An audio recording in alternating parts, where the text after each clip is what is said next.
Well, not their children, but the parents did. But a lot of them were, quickly beginning to become citizens. In those days, they rapidly became citizens. And of course, they were going to school too, Right, right. Parents were. Mm-hmm. Wow. Okay, so the Depression hits. Your family makes it through. They make it through on potatoes and pigeons and painting. Mm-hmm. Hey, that's the 3 Ps. Potatoes, pigeons, and paintings. I love it. I think I'm going to make a shirt that says the Ferraris, the 3 Ps. Pigeons, potatoes, and painting.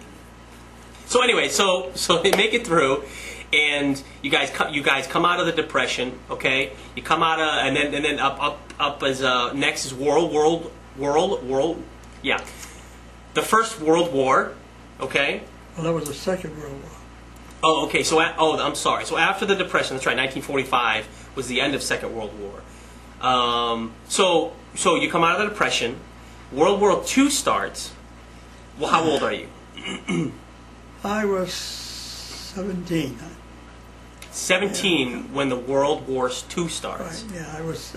I had spent almost a year in the CCCs. So you spent a year in the organization that Roosevelt set up.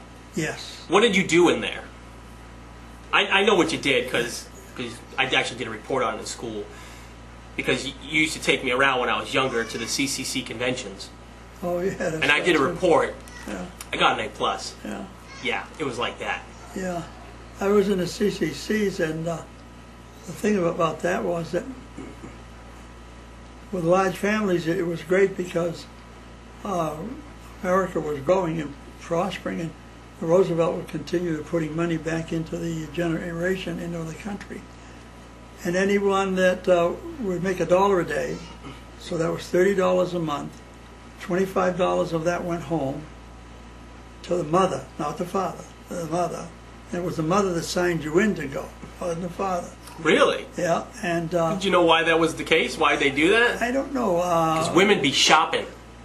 No, I'm just kidding. I really don't know why they did that, but that was the way it was. And if there was 4 in the family in those days, during the 20s, that was in there, that was $25, $50, $75, $100 a month was coming into that in the 20s, home. that's like what? What would that be like today coming in? $5-6 grand a month? Well, that's big bucks. That paid for. That's more. It'd be more than that, wouldn't it? That paid for any mortgage or anything else. That kept the families alive. That would pay. Oh, that's huge money. And then they had the WPA where they were always the towns were growing, and you were talking about building pipes and putting in storage, and they were shovel and pick and shovel. So what were you doing? Were you planting trees? Well, no, I wasn't. Digging holes, setting poles, string of wire. No, I wasn't doing that at first. When I went in, I was fighting forest fires, which is something. Really? Back in the 20s? Oh yeah. Oh, it was terrible. That's dangerous, man. We were protecting. No Kevlar back then. We were Well, I was in the CCCs about 1938. Okay, and our country was well along the way coming, but at the same time, America was growing and taking all the young people off the street, and they were all in the CCCs, and they were protecting our environment. They were in there building dams, building roads, fighting forest fires, planting trees, building dams, and so forth and so on. So you're as of this day, you're very proud of the CCCs. Oh boy, yes. Yeah. Man, I'll tell you, that's when America was good, man. I mean, America's good. Don't get me wrong. I love America, man. I love America. Some craziness going on in this place, but that's when the government took money and they actually invested into people.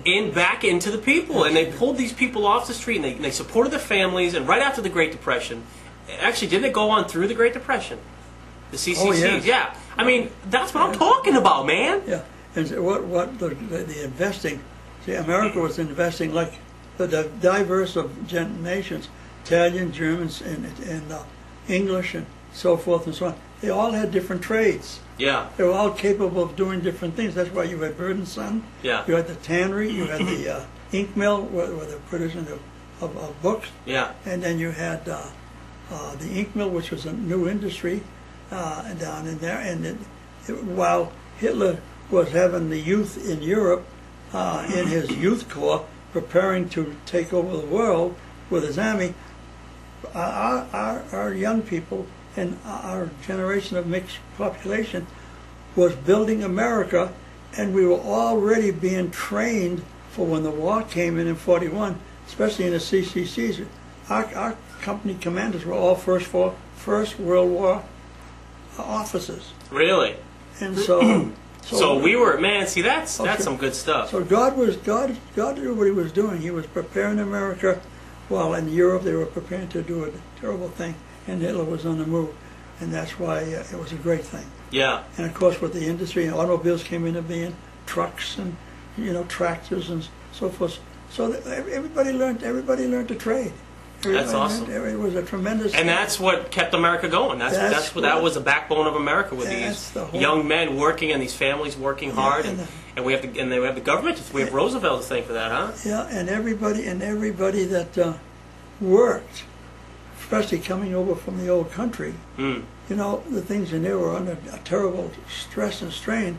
They came in and they appreciated America. Yeah. They appreciate, and we got along with no matter who it was, the Irish, the Italians, the Syrians, we got along with one another because we were all in one country. It was with different ideas and different talent. It was talent, awesome. Different talent. I mean, it was a melting pot. It was It was a great time to grow up. So that's one thing I love about America is, you watch the Olympics, right? And you watch the people from China. They're Chinese, okay? You watch people from Finland. They're Finnish. But you look at people from America, it's so diverse. We have African Americans, we have Caucasians, we have Chinese, we have Japanese, we have all these people representing America, and that's what makes America so amazing compared to all these other countries, in my own humble personal opinion, And then whenever you did have a neighborhood party or something, you had all kinds of food from every nation in the world. That's what, that's funny. See, the one thing I can't quite understand are racists. I can't understand them because if you're a racist, then you're not gonna enjoy foods from other countries. Are you gonna go into a Chinese restaurant and enjoy some pork fried rice? Huh? No, because you're racist. You know what I'm saying? Racist. They don't make sense. Anyways, wow. So that's pretty amazing. That's some awesome stuff. So you make it through the Great Depression. World War II hits. You're out of the CCCs. What are you doing? I immediately went into the service. You went into the service and you served your country. But when I get out of the CCCs, at first I went and worked for the tannery. You see, because all of my brothers went to work. I worked down at the tannery. Then I went to work at the ink mill.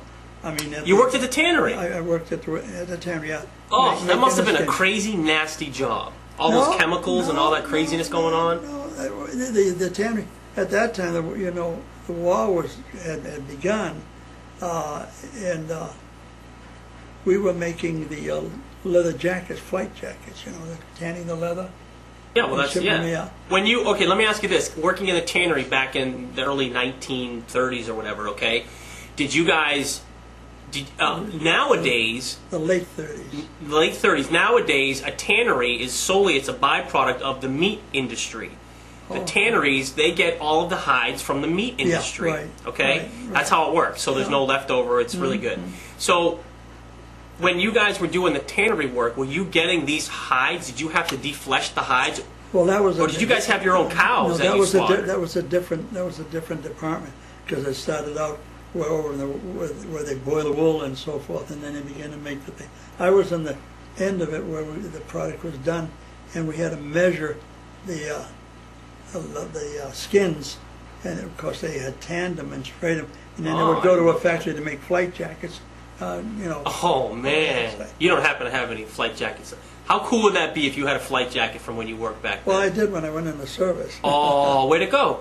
It's gone? Yeah, it's gone. Oh man, I'd be wearing it right now if you had it. I'd be chilling with that. Yeah, it was great. Oh, that's cool. Then I went to work. I went to work at the Plimpton Press, where they were making a book. I was in the monotype department. So you were doing this while you were in the service? No. Before.